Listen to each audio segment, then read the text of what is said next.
Now I feel like I've got to explain what RNA is. You've got DNA.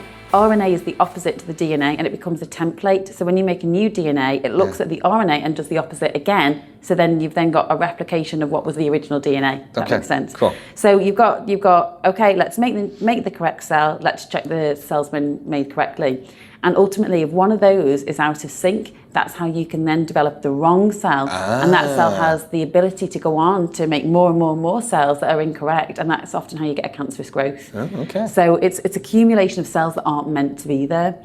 And they require a blood supply, they require food, nutrition. So your body ends up feeding this clump of cells that wasn't meant to be there. And eventually, if it carries on and it grows too fast, which often happens in younger people that have got cancer, it's a faster growing type of cancer, it then effectively sucks all your nutrition and your oxygen to the wrong place. Okay, and then that's when things go terribly wrong. As a child's growing, a lot of cell change happening, and then to have these cancers form, that's brutal. That's why cancer in the young tends to be more aggressive, because your cells are multiplying rapidly. As you say, you're growing.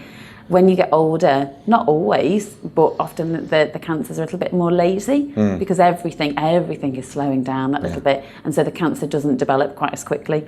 And as I say, once you reach the age of 80, say, and that's just a rough mark I have in my head, and what a lot of doctors use as sort of a benchmark. Once you reach around 80, it's no longer the concern for it to be a hereditary cancer, because the likelihood is you are more predisposed to getting cancers because your cells are not working as well, they're not duplicating quite as well as they should do, and therefore you're more likely to get something to go wrong and create a cancerous growth. So hereditary and non-hereditary cancers. Yes.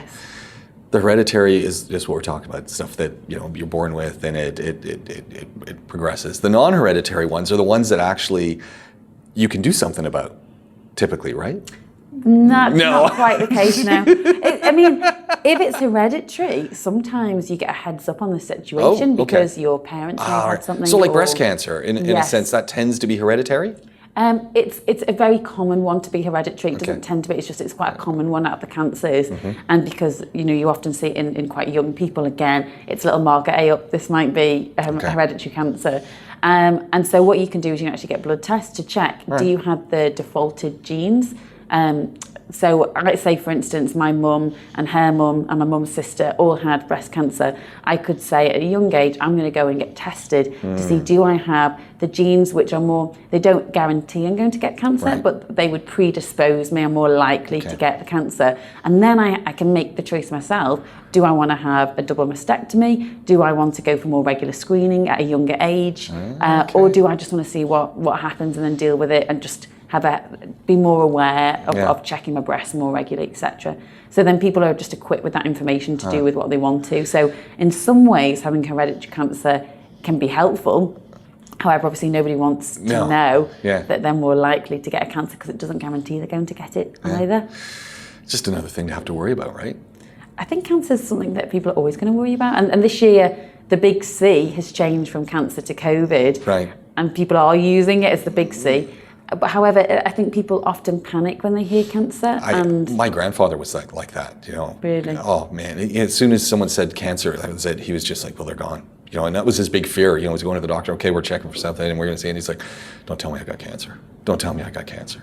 He was just terrified of cancer. But I mean, yes, cancer can be bad, and I've worked in an oncology ward, where I only saw the bad cases, because people that were admitted were only the ones that had become severely ill, and they were often there to either die because they had a complication or the chemotherapy wasn't working well.